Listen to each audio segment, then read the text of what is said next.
They say it's the largest data leak in history, downloading the profiles of every single WhatsApp user. That's over 3.5 billion people, including you. Also in your hacking news roundup, police bring violence to cybercriminals and how North Korean infiltrators are LARPing as Mexicans.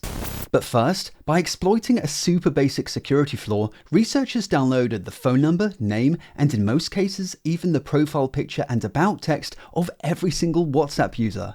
This was made possible by the simple fact that WhatsApp allows you to use a phone number to look someone up, giving you instant access to this basic information. But to do this at scale, researchers created a list of 63 billion possible phone number combinations. Then they used an unofficial open source WhatsApp client to simply brute force the lot, testing every single phone number until they'd scraped together a complete list of every WhatsApp user. And remarkably, this was all done from a single physical machine and just one IP address. There was no rate limiting at all. That's the same principle that locks you out of your account when you try to log in one too many times, which should have easily made this impossible. Instead, researchers were able to grab personal information at a rate of 100 million phone numbers per hour, and they made some pretty interesting discoveries in the process.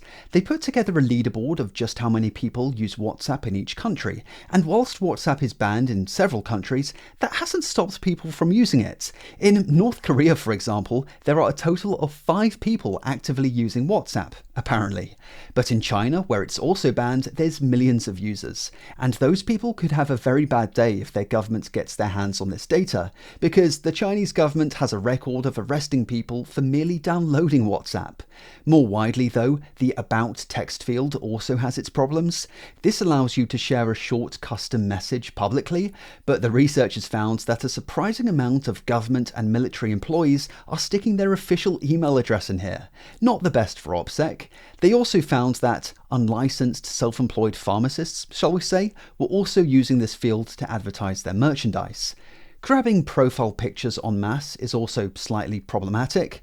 Let's say cybercriminals wanted to target someone for a SIM swap but didn't know their phone number. With a dataset like this, they could easily use facial recognition to find their matching phone number. But there's a bit of debate about whether this really qualifies as the largest data leak in history, or even a vulnerability at all. I mean, the ability to look up a phone number is pretty core to WhatsApp, so is this really a bug or just a feature? Well, it's a feature. But it's the lack of rate limiting that's the issue here. Grabbing user data at a rate of 100 million per hour from one machine with a single IP shouldn't be possible. But it'll come at no surprise that getting Meta to even care about this sounds like it was the hardest part of this whole research. The researchers nagged Meta for almost a year with barely any response. It was only when they sent Meta a copy of their research and threatened to publish it did Meta suddenly wake up, immediately inviting them to join a conference call and kindly requesting them to postpone publication until they'd implemented a fix, which they now have, finally. Exploiting WhatsApp is one thing, but have you ever thought about hacking a bank? Well, with today's sponsor, you can start your ethical hacking career by doing just that. That's the hands-on approach you can expect from TryHackMe. Forget boring books and complex tutorials. TryHackMe is the one learning tool I wish I had years ago. Let's give their Cybersecurity 101 course a go, where we get to hack into that bank. Well, a fake bank, but a bank nonetheless. It's all done with a virtual machine that spawns right in our browser. There's nothing to download and no setup at all. Our mission is to search for an admin page that the bank hasn't properly secured, and we'll be doing it using GoBuster. It'll scan the bank's website for hidden pages which might match possible names found in a word list. So in our VM, let's open a terminal and run the command. This looks promising. It's a page called Bank Transfer, and if we head to that in our browser, something tells me we could exploit this portal to make ourselves a lot of money. But I'll let you guys give this a go to find out what happens next. And this is just the first lesson. TryHackMe gives you a structured roadmap helping you level up. There's plenty of learning paths to choose from, and if you get stuck on something, you have Echo, your AI assistant ready to point you in the right direction. TryHackMe is the world's largest hands-on cybersecurity training platform with over 6 million users. So get started for free today using my link in the description, and for full access, you'll get 25% off TryHackMe's annual plans. Next up, a monster of a SIM farm has been taken out by Europol. Now, the great thing about Eastern European raids is that these guys don't hold back. Here's Latvian police tearing into this criminal enterprise, with the bad guys finding out the hard way that a glass door won't hold police back long enough for you to destroy evidence. But in fairness, it would have taken quite a while to destroy this much stuff. This was a true behemoth of an operation. Police arrested 5 suspects who didn't put up much of a fight, with a Latvian government hackerman equipped with standard issue hacker hoodie, quick to shut down the servers all whilst preserving evidence. This was part of Operation SIM Cartel. 1,200 SIM boxes were seized, with each one holding dozens of SIM cards, with each card then being rented out via GoGetSMS.com. The premise here is simple. Scammers need to create social media accounts en masse to run their scams, but pretty much all platforms nowadays require a phone number to sign up, which is where GoGetSMS comes in. Here, you select what country you need your SIM card to be from, the service you'll be using it for, like Facebook, then you rent the number out for as little as 10 minutes, which is all the time you need to receive that all-important 2FA code, create an account, then you're free to go on and scam someone's grandma. But since a number can only be registered with a service once, this creates a constant churn of SIM cards, with the operators of the SIM farm constantly needing to switch out old SIMs for new ones, which explains why they kept a stash of hundreds of thousands of SIM cards on hand. GoGetSMS.com is now seized, but it was a totally clear-net site, claiming to have over 10 million numbers available from 80 plus countries, and Europol says it was used to register more than 49 million accounts for illegal activity. But SIM farms do have other uses, with this farm being used for a whole array of creative phishing attacks. And someone is going to be very disappointed to hear about this raid, because SIM farms are not cheap to set up. I found each of these SIM boxes on sale for around €2,000, and given 1,200 of them were seized, that's well over €2 million worth of gear.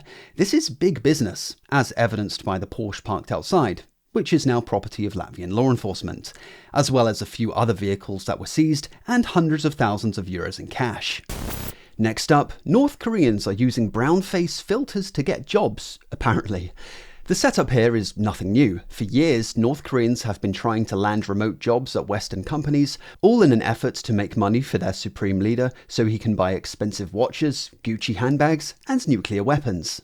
But the first hurdle is getting past the job interview, which, thanks to sanctions, is impossible under their real identities, so the North Koreans have to commit identity theft, or in some cases, they'll straight up buy identities from willing participants. Then they have to try their best to pretend to be that person in the interview. The crypto company Bitso has a lot of experience with this. Crypto companies are a common target for North Koreans, probably because there's the possibility of later stealing the company's crypto assets, which is a separate side hustle that has been unbelievably lucrative for them. So Bitso recently advertised for a software engineering job, with one prospective applicant being Mateo. He's from Mexico, apparently. He rolled up to the interview looking like he just walked out of Madame Tussauds. There's just something seriously uncanny about this waxy looking dude.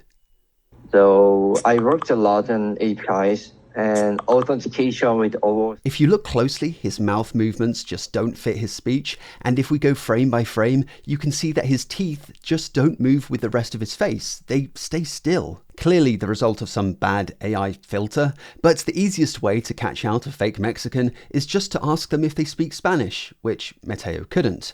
So unfortunately for Mateo, on this occasion he didn't get the job, and his profile quickly disappeared from LinkedIn.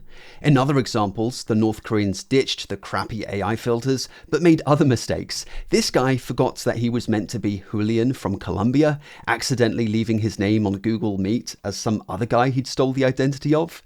In all the examples, the North Koreans are using a state-issued headset, and interestingly, they all changed their background, probably to disguise the fact they're working from an office along with half a dozen other North Koreans LARPing as Mexicans. And whilst this is all genuinely hilarious, one interview clip shows a North Korean tweaking, kind of anxiously shaking uncontrollably. And to be fair, it must really suck to be in this situation. It's not like they have any choice but to work for the North Korean government in some way, and this is far better than working on some communist potato farm. But for Alfredo here, it looks like his career in scamming might be over, because it's hard to get hired when you're famous with recruiters on LinkedIn, but for all the wrong reasons. As always, thanks for watching, and I'll see you in the next video. Have a good one.